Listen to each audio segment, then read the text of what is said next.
तो जब आप पहली बार क्लास गए थे तो आपका एक्साइटमेंट कैसा था, उसका एक्सपीरियंस? आप बताइए। और एग्जाम में से कि आप जो 30 क्रेडिट्स किए हैं और एक स्टूडेंट का क्वेश्चन होता है 30 क्रेडिट करना ईजी होता है या ना हार्ड होता है? अच्छा, आप एंड ऑफ द वीडियो में आप कलिंग एरो के बारे में क्या बताना चाहेंगे? जैसे मैं आपको एक बताऊंगा, जैसे इटली आने के बाद भी बहुत सारे स्टूडेंट्स क्या होता है, उनके पेरेंट्स सोचते हैं आपका ऐसा है, आप अभी बोल रहे हो लेकिन इटली आने के बाद आप हमारे बच्चों के साथ कनेक्ट में रहोगे। हाँ हाँ हाँ। तो एक एक्सपीरियंस क्या कलिंग और टीम आपके साथ कनेक्ट में रहते हैं ना? हाँ, ये अभी हम लोगों ने रोम में भी किया था। राइट, तो हम सेम हाँ, साथ मीटिंग हाँ। वो आपका कैसा एक्सपीरियंस था? वो में तो सेलिब्रिटी बन गई।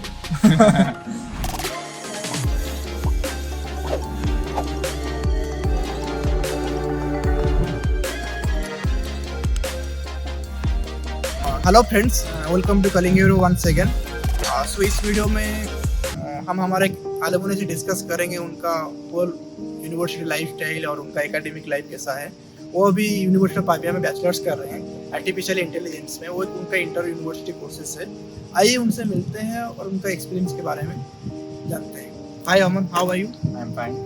ओके, तो जैसे कि अमन उड़ीसा से हैं, जैसे मैं भी उड़ीसा से हूँ, तो मतलब जब उड़ीसा स्टूडेंट से मैं मिलता हूँ और भाई भाई वाले मतलब ब्रदरहुड फील होता है। ऐसा नहीं कि डिफरेंट स्टूडेंट से भी ब्रदरहुड फील होता है, ऐसा कुछ नहीं है, लेकिन थोड़ा हम ज़्यादा कनेक्ट हो पाते हैं कि फैमिली के साथ हम लैंग्वेज की तरह हम ये कर पाते हैं। अमन, थोड़ा आपका एक छोटा सा इंट्रोडक्शन दे देंगे? मेरा नाम तो पता ही है, अमन साहू है। मैं भुवनेश्वर उड़ीसा से आता हूँ और अभी मैं अपना बैचलर्स कर रहा हूँ पविया में, यूनिवर्सिटी ऑफ पविया। ये एक इंटर यूनिवर्सिटी कोर्स है 3 यूनिवर्सिटीज़ के बीच में, यूनिवर्सिटी ऑफ मिलान बिकोक्का और एक पविया। और अभी मेरा सेमेस्टर जो है पविया में हो रहा है और यहीं पे हम जोनस सर के साथ वीडियो शूट कर रहे हैं। राइट। अच्छा अमन, आप बताइए कि स्टडी अब्रोड, मतलब स्टडी अब्रोड के बारे में क्यों प्लान किया, किससे मतलब आप कैसे आपका स्टार्ट हुआ? कि उस टाइम आप ट्वेल्थ का एग्जाम भी चल रहा था, तो स्टडी आपका कैसे आप जर्नी स्टार्ट किए? मतलब कि 11th में तो कोटा चला गया था मोस्ट बच्चों की तरह। फिर वहाँ पे मतलब कि 11th में ही सोचा था कि मतलब कि थोड़ा बहुत देख रहा था कि क्या क्या है। मतलब कि वहाँ पे तो IIT मुंबई का ही सवाल था कि घर वाले कह रहे थे कुछ एक टॉप IIT में तो जाना ही है, कंप्यूटर साइंस चाहिए। लेकिन कंपटीशन तो पता ही है कितना है, कुछ गिने चुने बच्चों को ही मिलता है कंप्यूटर साइंस। लेकिन क्या है कि मेरे को कॉम्प्रोमाइज़ करना नहीं था, मतलब कि कंप्यूटर साइंस के अलावा कुछ लेना नहीं था, मेरा इंटरेस्ट वहीं पे है। तो फिर मैंने देखा कि और क्या क्या ऑप्शन है मेरे पास। तो मतलब कि ऑब्वियसली ये काफ़ी सारे यूट्यूब चैनल्स हैं उनमें। अभी तो डिजिटल वर्ल्ड हो गया तो काफ़ी नॉलेज है हमारे पास, गूगल में जाके सर्च मार देते हैं। बस वही देखा है यहाँ पे फॉरेन में क्या क्या है, US UK ऐसे, जर्मनी इटली ये सब देखा मैंने। तो इटली के बारे में पता चला मेरे को कि वहाँ पे ऐसे जो फ़ीस है काफ़ी कम है और जो हमको स्कॉलरशिप मिलने का भी चांसेस रहता है। तो मैंने फिर बस एजेंसी, मतलब कि मुझे एक कलिंगा हीरो के बारे में मेरे दोस्त से पता चला। फिर वहाँ से ये भी पता चला कि वो भुवनेश्वर में ही है, तो उन जाके एक बार जोनस सर से मिल भी लिया वहाँ ऑफिस में जाके। मेरे पापा ने भी मिल लिया, तो बस वहाँ से तो मतलब डील तो क्लोज हो ही गया कि अब तो यहाँ से जाना ही है जाना है।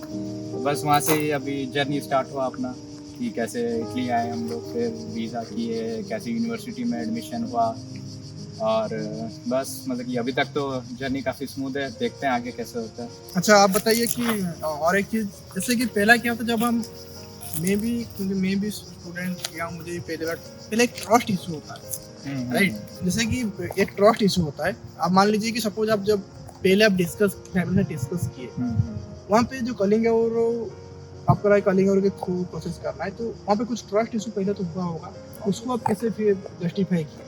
मतलब कि ट्रस्ट इश्यूज तो थे ही ऑब्वियसली, क्योंकि हम मतलब कि उड़ीसा से, तो यहाँ पे मतलब कि पता नहीं एक फैमिली में रहता है कि स्कैम कर रहा है, ये स्कैम कर रहा है। कभी कोई ज़्यादा अच्छी चीज़ दिख जाती है ना, तो स्ट्रेट अप बिलीव करते नहीं है कि वो रियल है, राइट?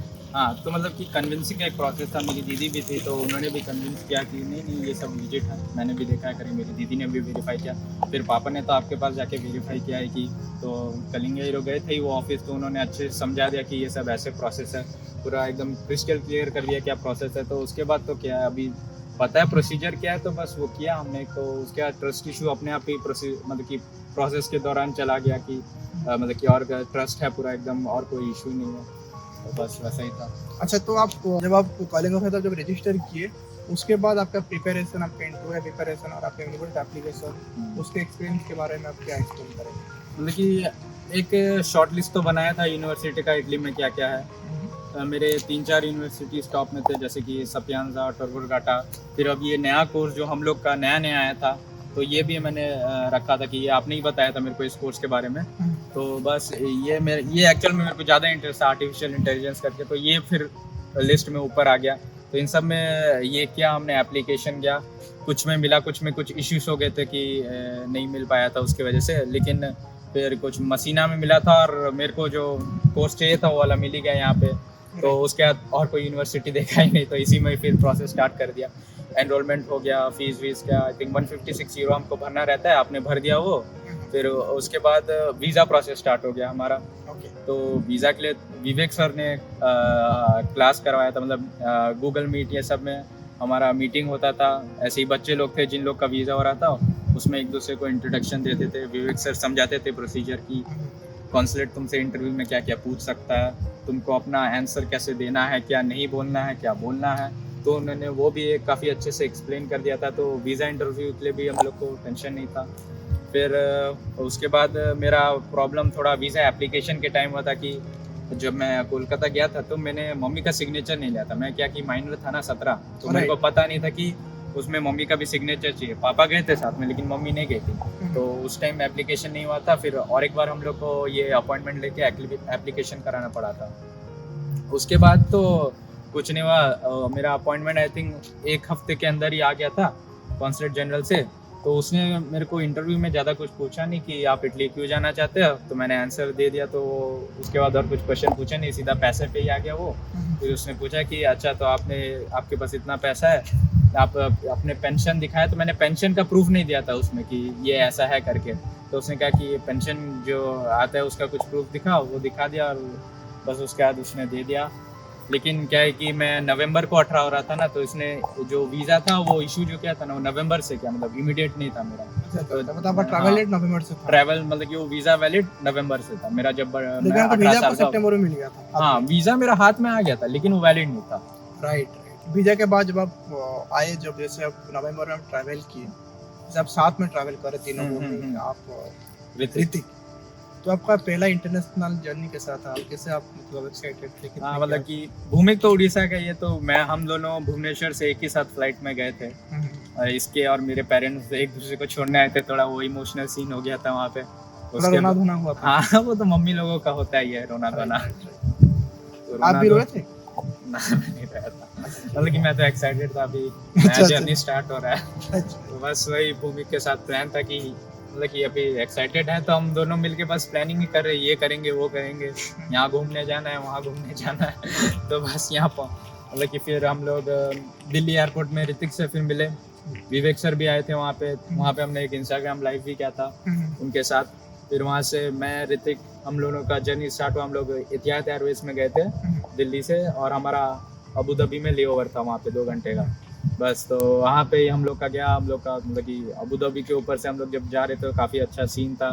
सब लोग खाली विंडो सीट पे लड़ रहे थे हम तीनों। तो बस उसके बाद लैंड हुए, फिर हम लोग को आप पिकअप करने थे, आप और आदित्य। फिर वहाँ से हम लोग अपना होटल गए, बस ऐसा था जर्नी। अच्छा ही था, कुछ प्रॉब्लम तो नहीं हुआ था हम लोग को, बस स्मूथली चला गया। और अभी हम आते हैं थोड़ा पढ़ाई की तरफ आते हैं। पहली बार आप एक इंटरनेशनल यूनिवर्सिटी में एडमिशन लेते हो और यहाँ पे आते हो, और क्या होता है आपका एक एक्साइटमेंट रहता है कि क्लास हम जाएंगे तो उसका कैसे रहेगा। तो जब आप पहली बार क्लास गए थे तो आपका एक्साइटमेंट कैसा था, उसका एक्सपीरियंस फर्स्ट पहली बार क्लास गए? पहली बार क्लास गया था तो मैं और भूमि के सबसे पहले पहुँचे थे। हम लोग के और 3 दोस्त हैं जो इंडिया से, वो तो लेट हो गए थे बस में। हाँ, तो हम दोनों, मैं और भूमि जाके बैठ गया था। फिर वहाँ पे ना एक्चुअली में हम लोग, मेरे को पता नहीं था कि हमारे क्लास में इतने सारे कंट्री से आए हैं करके। पता नहीं, चाइना, कोरिया, फिर एक यूनाइटेड स्टेट्स से भी आया था एक लौंडा। मैं उसको देख के डर जाता हूँ कि ये क्यों यहाँ पे पढ़ने आया है। तो वही मतलब काफ़ी सारे थॉट्स गए थे, मतलब कि वहाँ से कि एक तो अपॉर्चुनिटी मिला है, इसको अभी यूज़ करना है, यूटिलाइज करना है। तो बस वही सब दिमाग से जा रहा था और कुछ नहीं। और क्लास में फिर प्रोफेसर भी आते हैं, काफ़ी अच्छा पढ़ाते हैं, अच्छा एक्सपीरियंस था पहला क्लास। काफ़ी बड़ा क्लास था, मतलब यहीं पे हुआ था मेरा पहला क्लास। अच्छा, आपका जो क्लासेस का मतलब कितना बच्चे एक क्लास में रहते हैं, तो पार्टिसिपेंट कितने बच्चे रहते हैं? हम लोग के पार्टिसिपेंट आई थिंक अराउंड 80 सबसे बेस्ट डे पे 80 लोग रहते हैं। कि आपका क्लासेस में बॉयज गर्ल्स का कितना रेशियो? बाकी आई थिंक मेरे को जितना महसूस हुआ है कि गर्ल्स ज़्यादा हैं हमारी क्लास में कंपैरेटिवली टू बॉयज़। तो वो एक नया चीज़ था देखने के लिए कि क्योंकि मैं जब आईआईटी की तैयारी करता था तो हमारा भी 150 का क्लास होता था और सामने के सिर्फ एक बेंच में आई थिंक 4-5 लड़कियां रहते थे, बाकी 100 लोग लड़के ही थे खाली। अच्छा, तो मतलब इतना ज़्यादा डिस्पैरिटी था लोग गर्ल्स और बॉयज़ के बीच में। तो बस ये कुछ एक नया चीज़ था यहाँ पे आके जो मैंने सीखा कि गर्ल्स लोग यहाँ पे थोड़ा ज़्यादा ओपन है, मतलब कि वो ये नहीं देखती हैं कि कौन सा कोर्स ज़्यादा गर्लिश कोर्स जो रहता है कि मेडिकल में ज़्यादा हमारे इंडिया में जाते हैं ना गर्ल्स लोग, राइट। यहाँ पे वैसा नहीं है। वो जो स्ट्रीम उनको अच्छा लगता है वहाँ पे चले जाते हैं। Okay okay. हाँ, और एक चीज़ क्या है कि जैसे यहाँ पे आप बोले कि पार्टिसिपेंट 80 है, ऐसा नहीं होता है कि पार्टिसिपेंट ज़्यादा होने से क्लासेस में आपका कुछ मतलब इंटरेक्शन प्रोफेसर के साथ सही नहीं हो पाता, ऐसा कुछ होता है? ना ऐसा फिर कुछ उसको कैसे मैनेज करते हैं? मतलब कि प्रोफेसर को फ़र्क ही नहीं पड़ता क्लास में जितने भी लोग, वो हमेशा अपना सेम ही एटीट्यूड रहता है उसका स्टूडेंट की तरफ। वो फुल कंसंट्रेशन के साथ पढ़ाई कराता है, चाहे एक स्टूडेंट हो या फिर 100 स्टूडेंट। फिर उसको डाउट क्लियर कैसे करवाते हैं? डाउट क्लियर वो मतलब हम लोग को मतलब कि जैसे वो पढ़ाता है तो जैसे उसका पढ़ाना खत्म होता है वो खुद पूछता है हम लोग से any doubts regarding this topic. हम लोग का कुछ होता है तो हम लोग हाथ उठा के बोल देते हैं, वो क्लियर कर देता है आराम से। वरना वो उसका ईमेल भी रहता है, हम उससे पर्सनली मीटिंग सेट कर सकते हैं और वो मीटिंग में वो जूम मीटिंग में आ सकता है या तो उसके हम लोग ऑफिस डायरेक्ट जा सकते हैं। उसका ऑफिस हाउस रहता है कुछ, उसके साथ अपॉइंटमेंट सेट करके वहाँ पे जाके उसके साथ मीट करके वो हमारा सब डाउट क्लियर कर सकता है। तो यहाँ पे काफ़ी इजी है और फ्लेक्सिबल है प्रोफेसर लोगों के साथ इंटरेक्ट करना। ओके। जैसे आपका अच्छा आप कुछ क्या ऐसा एक्सपीरियंस की इंडियन एजुकेशन और फॉरेन एजुकेशन को लेकर के? अब क्या आपका अंदर मतलब डिफरेंस है? जैसे कि आप पहले जो आपका कुछ नहीं क्या होता है जब फॉरेन आते हैं बैचलर्स करने के लिए, मास्टर्स करने के लिए भी ज़्यादातर लोग जो बैचलर्स करने के लिए आते हैं उनका एक्सपेक्टेशन कुछ होता है सबका कि मैं फॉरेन जाऊँगा तो चीज़ें इससे होगा, चीज़ों का मिक्सिंग करेंगे। आपका एक्सपेक्टेशन क्या था, ओपिनियन क्या हो, उसको मैच हो रहा? हाँ, मैंने एक्सपेक्टेशंस जो रखा था वो तो पूरे मैच हुए हैं कि सोचा था काफ़ी अच्छा कैंपस होगा, काफ़ी अच्छा लाइफ होगा, स्टूडेंट लाइफ यहाँ पे आके मतलब कि, और मैंने सोचा नहीं था कि मतलब कि इतना हार्ड होगा करके। एक्चुअल में मैं सोचा कि थोड़ा इजी होगा, स्मूथली निकल जाएगा, लेकिन क्या है कि यहाँ एक फॉरेन कंट्री में आना, अलोन सर्वाइव करना, रेंट के लिए ढूंढना घर, एक तो वो एक काफ़ी हेडेक होता है जो भी नया स्टूडेंट यहाँ आएगा वो फेस करेगा ही, घर ढूंढना है।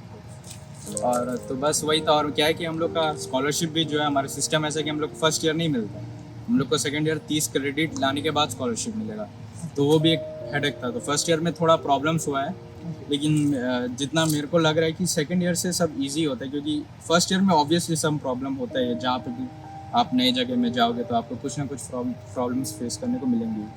तो बस उससे डरना नहीं है, मतलब बस जो भी है आएगा। प्रॉब्लम्स तो लाइफ में आते ही रहते हैं, बस उसको हम लोग को फेस करना है हेड ऑन, फिर तो सब हो ही जाता है। अच्छा, उस प्रॉब्लम का आज एक चैलेंज आप उसको मैनेज किए आज, मतलब लाइफ का एक नया चैलेंज है, उसको आप अच्छे से टैकल करते हैं। और उसका एकेडमिक लाइफ को कैसे मतलब आप एक्सप्रेस करोगे? यूनिवर्सिटी ऑफ पापी है, कुछ आपका एकेडमिक लाइफ है, उसको आप कैसे प्रोजेक्ट कर सकते हैं? मतलब कि हमारे तो 3 यूनिवर्सिटी है, तो हमारा ये सेमेस्टर जो अभी पविया में हो रहा है, तो यहाँ पे हम लोग रह रहे हैं, ये कैंपस में हमारा होगा या पविया के कैंपस में। तो यहाँ का कैंपस एक्चुअल में ये पविया जो सिटी है, हर जगह एक ना एक कैंपस इन लोगों ने बिठाया हुआ है एकदम। तो मतलब कि हम लोग का जो कैंपस है थोड़ा ऑपोजिट साइड में एकदम, तो वहाँ पे मैथमेटिक्स डिपार्टमेंट जो है हम लोग का वहाँ पे क्लासेस होता है। तो वही वहाँ पे मतलब कि जाते हैं हम लोग क्लास करने, तो हम लोग को मिलते हैं, हम लोग के फ्रेंड्स लोग फॉरेन वाले, उन लोग के साथ इंटरेक्शन होता है। और मेरे को जितना लगा है कि यहाँ का जो पढ़ाई का जो स्ट्रक्चर है ना, जो सिस्टम है, मतलब थोड़ा प्रेशर हटाने का ट्राई करता है स्टूडेंट से। जैसे कि इंडिया में क्या होता है कि आपका एक सेमेस्टर हो रहा है, सेमेस्टर एंड में एग्ज़ाम होंगे और वो एग्ज़ाम आपको पास करना ही करना है। लेकिन यहाँ पे ऐसा कुछ नहीं है, आपको वो एग्ज़ाम अपीयर करने के काफ़ी सारे चांसेस दिए जाते हैं। अगर आपको लग रहा है कि आप प्रिपेयर नहीं हो इस बार, तो अटेंड मत दो। आपको अच्छे मार्क्स लाना है आप, तो आप नेक्स्ट टाइम अटेंड करो वो एग्ज़ाम। तो मतलब वही ऐसा ही है। तो मतलब कि यहाँ पे प्रेशर नहीं डाला जाता है स्टूडेंट्स के ऊपर, तो वो एक काफ़ी नया चीज़ मेरे को एक्सपीरियंस रहा, क्योंकि वरना तो इंडिया का तो है ही काफ़ी अलग है यहाँ का एजुकेशन सिस्टम। और जो मेरे सब्जेक्ट्स थे वो भी थोड़े नए हैं, मैंने कभी पढ़े नहीं है इंडिया में, क्योंकि ये आर्टिफिशियल इंटेलिजेंस जो है काफ़ी हार्ड कोर्स है, मतलब कि कंपैरेटिवली, क्योंकि ये यूजुअली एक सब टॉपिक हुआ करता था कंप्यूटर साइंस में। अभी इसी का ही एक पूरा डिग्री निकाल दिया, ये एक नया चीज़ है। तो वही तो मैंने जब पढ़ाई किया तो काफ़ी नए टॉपिक से मैंने मतलब किया है, मेरे को उसी से पढ़ने पड़े और मुझे काफ़ी डिफ़िकल्टीज हुए थे स्टार्टिंग में उनको समझने में, लेकिन इतना भी नहीं है, प्रोफेसर लोग अच्छे से समझाते हैं यहाँ पर, तो आप समझ जाओगे कि क्या टॉपिक्स हैं, कैसे पढ़ाए जा रहे हैं, बस डरना नहीं है, वही है, मैं तो उतना कहूँगा। और सपोज अभी कोई आर्टिफिशियल इंटेलिजेंस के लिए कोई तैयारी कर रहा है, या क्योंकि अभी जो टाइम है, अभी जैसे कि अगस्त चल रहा है, अगस्त सितंबर अभी जो चल रहा है टाइम, अभी क्या होता है स्टूडेंट अभी वीज़ा का तैयारी कर रहे होंगे जो इंडिया, ये कुछ स्टूडेंट से वीज़ा मिल भी गया होगा जब हम वीडियो को पब्लिश करेंगे शायद। तो अभी आप ऑडियंस को क्या बताएंगे जो अभी बैचलर्स एआई में आ रहे हैं, वो कुछ पहले कुछ एकेडमी कुछ तैयारी करके आएंगे, उनको इजी हो, जैसे आप बोल रहे हैं हार्ड है, जैसे कि आप फर्स्ट बैच थे इसलिए आपके कोई सीनियर नहीं था गाइड करने के लिए, जैसे मैं भूमिक से भी सुन रहा था कि हमारा कोई सीनियर नहीं था, जैसे आप अभी सेकेंड ईयर में जा रहे हैं, आप कुछ फर्स्ट ईयर बच्चों को कुछ मैसेज देना चाहोगे कि इस टॉपिक को कवर करके आओ, जैसे आपको पहले साल आपको प्रॉब्लम नहीं होगा एग्जाम को क्रैक करने के लिए, कंटेंट को समझने के लिए, ऐसा कुछ मैसेज देना चाहोगे? हाँ, मतलब कि यहाँ कैलकुलस जो है वो तो हो जाएगा इंडियन स्टूडेंट से, क्योंकि हम लोग का मैथमेटिक्स स्ट्रॉन्ग है और इनके कंपैरेटिवली यहाँ पे थोड़ा लीनियंट है, तो अपना कैलकुलस का बेस स्ट्रॉन्ग रखो, और हो पाए तो पाइथन का थोड़ा बेसिक सीख लेना, वो फर्स्ट सेम में काफ़ी काम आएगा, आपको काफ़ी ईजी लगेगा वो जो कोर्स पढ़ाया जाएगा। यही दो चीज़ अगर हो जाएगा तो मोस्ट सब्जेक्ट्स हो जाएंगे। अच्छा, क्योंकि बाकी सब सब्जेक्ट्स जो है वो आप खुद से पढ़ नहीं पाओगे, वो नए हैं, यहाँ पे ही आपको पढ़ना पड़ेगा। तो उसको यूट्यूब से भी कुछ तैयारी नहीं कर सकते? नहीं, क्या है कि यहाँ पे जो सब्जेक्ट्स है ना, एक्चुअल में उनका यूट्यूब में भी कहीं नहीं है काफ़ी चीज़ों का। जैसे कि कंप्यूटेशनल लॉजिक है, भूमिक ने भी बताया होगा आपको। अच्छा। उसका बुक जो है प्रोफेसर ने खुद से लिखा है। अच्छा। हाँ, तो उसका भी कहीं है नहीं ऑनलाइन। फर्स्ट ऑर्डर सब्जेक्ट है नया है, जैसे कि KRR करके एक है, नॉलेज रिप्रेजेंटेशन एंड रीजनिंग, ये एक नया, और कंप्यूटेशनल लॉजिक एक तो नया, कॉग्निटिव साइकोलॉजी एक तो नया है, और कैलकुलस है हमारा वो तो पुराना है, और लीनियर अलजेब्रा भी हो जाएगा, और फिर कंप्यूटर प्रोग्रामिंग एक तो है। सपोज मैं आपको एक चीज़ बता रहा हूँ, सपोज अभी ये जितना आप सब्जेक्ट बोले, सपोज उस टॉपिक उस सब्जेक्ट के ऊपर कुछ वीडियो सपोज यूट्यूब में अवेलेबल होता है, तो आपको कुछ मतलब उसके लिए आपको कुछ बेनिफिट होता?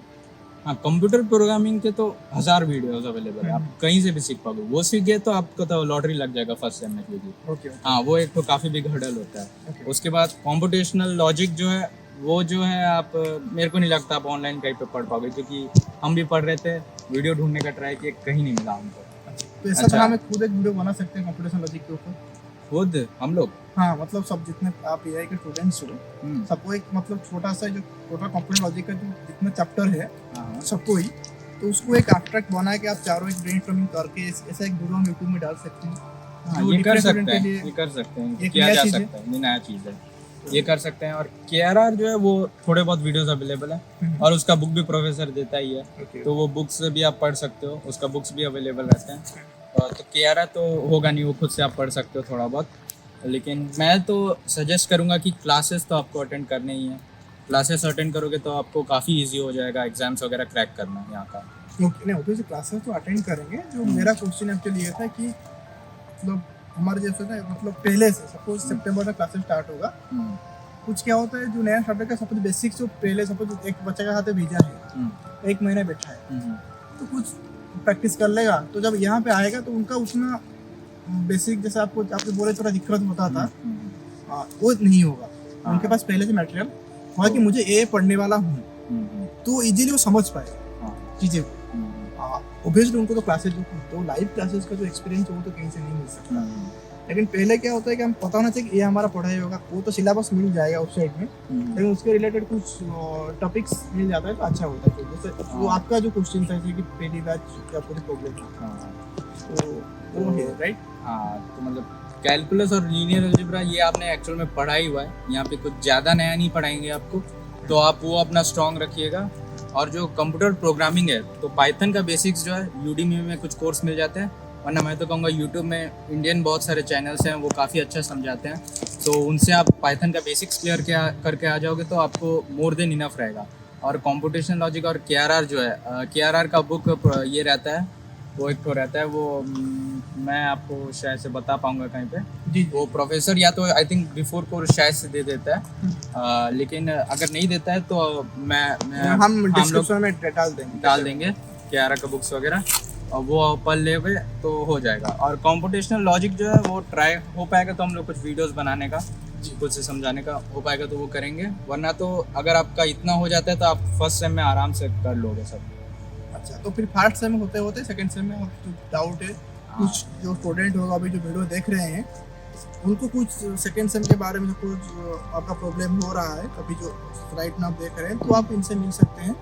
तो आप डिस्क्रिप्शन में मुझे कमेंट में बताएंगे तो मैं उनके साथ आपको मिलवा दूंगा। जो भी मतलब जो पाइपलाइन में आ रहे हैं, मतलब जितने भी इंटरनेशनल स्टूडेंट्स हैं उसके लिए वो वैल्यू रहेगा। तो आप बताइए, और एग्जाम में से कि आप जो 30 क्रेडिट्स की हैं और एक स्टूडेंट का क्वेश्चन है 30 क्रेडिट करना ईजी होता है या ना हार्ड होता है, उसको आप कैसे एक्सप्लेन करते हैं? क्या है कि हम लोग का थोड़ा लेट हुआ था वीज़ा ना, तो इसकी वजह से हम लोग फर्स्ट सेम में थोड़ा नहीं कर पाए थे। ओके, तो इसलिए हम लोग को जो 30 क्रेडिट लाना तो हम लोग पूरा सेकंड सेम में लाए। राइट। और वो मैं सजेस्ट करूँगा आप ट्राई करना। फर्स्ट सेम में आप 12 क्रेडिट ला सकते हो, हाँ 12 क्रेडिट ला सकते हो, और पार्शियल एग्जाम्स होते हैं।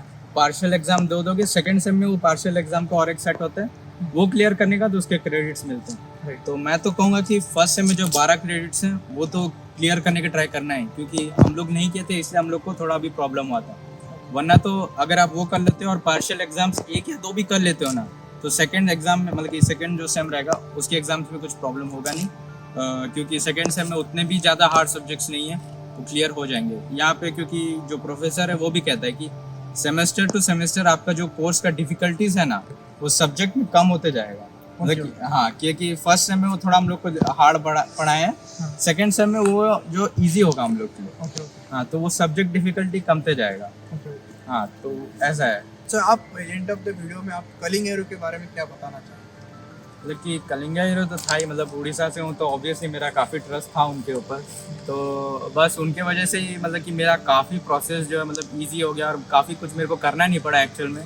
मैं हूँ थोड़ा लेज़ी तो मैं नहीं कर पाता, मैं सोच रहा हूँ कि इतना कुछ तो मैं नहीं कर पाता, लेकिन सर की मदद से और विवेक सर और दीपक सर, इनकी मदद से मेरा प्रोसेस काफ़ी ईजीली चला गया, जर्नी काफ़ी ईजी था, स्मूथ था। और अभी बस यही जो इनके अभी जो मिला है मेरे को, तो उसी को एंजॉय करने का ट्राई करूँगा। जैसे मैं आपको एक बताऊंगा, जैसे इटली आने के बाद भी बहुत सारे स्टूडेंट्स क्या होता है, उनके पेरेंट्स पूछते हैं आपका ऐसा है, आप अभी बोल रहे हो लेकिन इटली आने के बाद आप हमारे बच्चों के साथ कनेक्ट में रहोगे। हाँ। तो एक एक्सपीरियंस क्या कॉलिंग और टीम आपके साथ कनेक्ट में रहते हैं? हाँ, रहते हैं। अभी जैसे जोनस सर मेरे को तो आए हुए हो गया काफ़ी टाइम, लेकिन जोनस सर के हमेशा अप्रोच करते हैं कि मेरा एग्ज़ाम था इसलिए वो मैं कहीं घूमने जा नहीं पा रहा था, वरना जोनस सर हमेशा अप्रोच करते थे कि कहीं घूमने जाएगा क्या, प्लान करते हैं। तो अभी एग्ज़ाम ख़त्म हुआ है, अभी हम लोग का प्लानिंग चल रहा है घूमने का। राइट, तो बस ऐसा ही है, मतलब कि हम लोग का चलता है। जो कलिंग एरो का जो कम्युनिटी है में हम लोग का बातचीत होता रहता है, कहीं मिलते हैं, कभी ये होता है, जब टाइमिंग सबका लाइन अप हो जाता है तो हम लोग मीट करते हैं। राइट, जैसे कि अभी हम लोगों ने रोम में भी किया था। राइट, जो हम सेम साथ मीटिंग था, वो आपका कैसा एक्सपीरियंस था? वो भी काफ़ी अच्छा था, मतलब कि वो तो है वंस इन लाइफ टाइम था अपॉर्चुनिटी कि वो तो काफ़ी बहुत है, क्योंकि बैचलर के टाइम पर आप फॉरेन में एक सीएम को मिल रहे हो और इतना क्लोजली मिल रहे हो। स्पेशली हम लोग, क्योंकि मैं तो भुवनेश्वर में रहता हूँ, हर दिन उनके घर के सामने से गया हूँ, लेकिन कभी सोचा नहीं था कि उनको रोम में मिलूंगा, यहाँ इटली में। राइट। तो वो एक तो मतलब तो उसको बयान नहीं एक्सप्रेस नहीं कर सकते। वही आपके फैमिली वाले कितना एक्साइटेड थे वो चीज न्यूज़ सुन के, जब शेयर किए थे वीडियो वगैरह जो थी? घर वालों को तो ब्रैगिंग राइट्स मिल गया अभी मेरा बेटा मिला है सीएम से घर गए, तो बस वही उनका तो बस मतलब कि काफी प्राउड है, बहुत एडवांटेज हो गया। हाँ, सबको बोले कि बच्चा सीएम के साथ पहचान है। हाँ, जान पहचान हो गया। मतलब उतना भी इतना चलता है। और भूमिका पेपर में भी आ गया था। रावण नहीं तो क्या, भूमि तो सेलिब्रिटी बन गई। अच्छा, ठीक है, आपसे बात करके बहुत अच्छा लगा। आई होप आपसे भी, आप मेरे से बात करके आपको बहुत अच्छा लगा होगा। तो हम इस तरह से आगे हम कोशिश करेंगे कि जो नया स्टूडेंट्स है हमारा, ऐसा ही क्योंकि कलिंग और कम्युनिटी जो हम बना रहे हैं, इसमें हमारा यही मकसद है कि जितना स्टूडेंट्स है, स्टूडेंट्स वर्क फॉर स्टूडेंट्स। मतलब स्टूडेंट जो प्रॉब्लम अभी फेस कर रहे हैं वो प्रॉब्लम आगे वाले स्टूडेंट्स फेस ना करें, वही हमारा चैलेंज को हम मतलब डिजल्व करने की कोशिश कर रहे हैं। जैसे कि बातों में मुझे पता चला है कि कंप्यूटेशनल जो टॉपिक है उसके ऊपर कुछ प्रॉब्लम्स है, तो उसके बाद कोशिश करेंगे नेक्स्ट वीडियो जो हमारा अपलोड होगा उसी के ऊपर होगा, हम कोशिश करेंगे, लेकिन गारंटी नहीं दे पा रहा हूँ क्योंकि उनके लिए मुझे आप लोगों का सपोर्ट चाहिए। तो वो देखते हैं, उसका तैयारी हम करते हैं। तो एक प्रोसेस है, तो आप लोग सपोर्ट कीजिए, चैनल को सब्सक्राइब कीजिए, लाइक कीजिए और शेयर कीजिए। आप लोगों की सपोर्ट के बिना हम कुछ नहीं कर सकते। Thank you. जय हिंद, जय जगन्नाथ।